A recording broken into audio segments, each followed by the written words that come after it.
आप में से कभी किसी ने किसी बेल,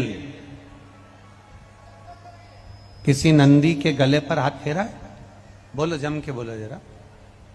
आपके दरवाजे पर कोई बेल आया हो, आपके घर में गाय का छोटा सा बछड़ा हो,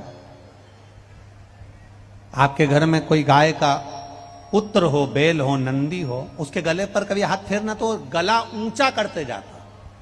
किस किस ने फेरा है? जिस जिसने कभी हाथ फेरा हो। गाय को भी अगर हाथ फेरोगे ना, गाय के गले पर हाथ फेरोगे तो गाय भी मुंह ऊंचा करती।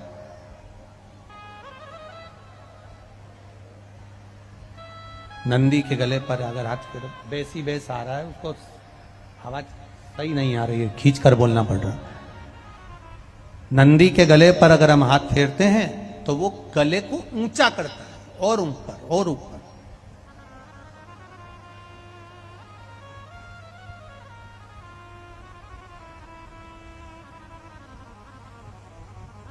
शिव महापुराण की कथा कहती है, जैसे जैसे हम किसी बछड़े को, गाय के गले को, नंदी के गले को, बेल के गले को, हम उसके गले पर हाथ फेरते हैं तो वो मुख को ऊपर करता है। उसका कारण केवल एक है। शिव महापुराण में भगवान शिव की कथा कहती है।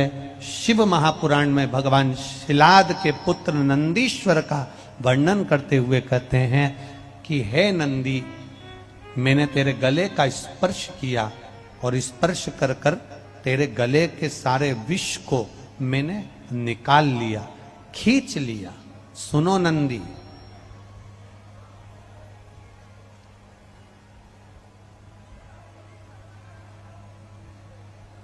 तुम्हारे नाम को लेकर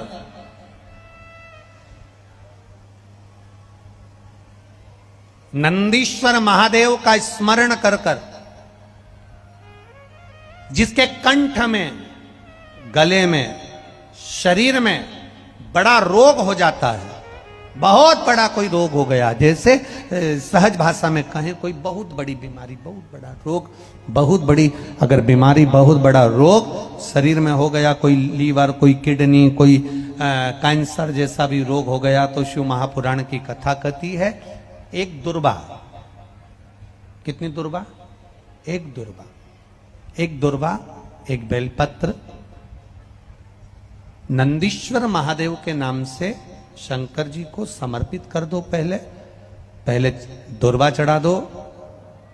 जैसे आपके पास में दुर्वा हो तो पहले शिवलिंग पर दुर्वा चढ़ाओ, और दुर्वा चढ़ाने के बाद में फिर बेलपत्र समर्पित करो, और समर्पित करने के बाद में धीरे धीरे देवाधिदेव महादेव पर जल का पात्र से, तांबे के कलश से धीरे धीरे शिव जी को जल समर्पित करो। धीरे धीरे भगवान शंकर को फिर जल समर्पित करना प्रारंभ करो। जब आप धीरे धीरे जल चढ़ाना प्रारंभ करेंगे, जल चढ़ाएंगे, धीरे धीरे जल चढ़ाकर उसको दुर्वा बेलपत्र जो चढ़ाई है उसके ऊपर से चढ़े हुए जल को आप लेकर आएंगे। नंदीश्वर शिव जी का नाम लेकर, नंदीश्वर महादेव का नाम लेकर उस जल को किडनी, लीवर, कैंसर जैसे बड़े बड़े रोग जिसके शरीर में हो गए हों, उसको मात्र आधे से आधा चम्मच जल भी रोज प्रतिदिन दुर्वा बेलपत्र चढ़ाने के बाद जो चढ़ाया गया जल है उसको लाकर पिलाएंगे। धीरे धीरे बाबा नंदीश्वर का नाम लेकर चढ़ाएंगे तो आराम लगना प्रारंभ हो जाएगा। नंदीश्वर महा थोड़ा सुनता है बाबा, पर थोड़ा देरी हो सकती।